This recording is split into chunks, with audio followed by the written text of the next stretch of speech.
Hello guys, Andrew here. Welcome back to Drew Tutorial. And in this video, I'm going to show you how to allow VIP notifications in Slack.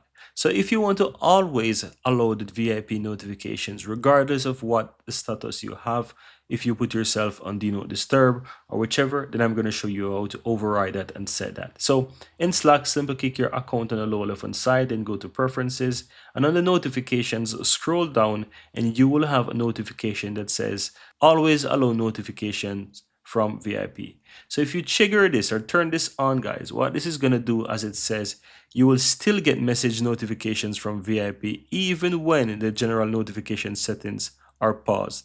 So right here, as you can see, if I turn this on, and for example, if I come here and I put myself on Do Not Disturb, so if I come here and say pause notifications for the next 1 hour, I will still get notifications from VIP. And that's simply what it is saying to you right there. And that's pretty much all that you have to do, guys. Very easy and very simple.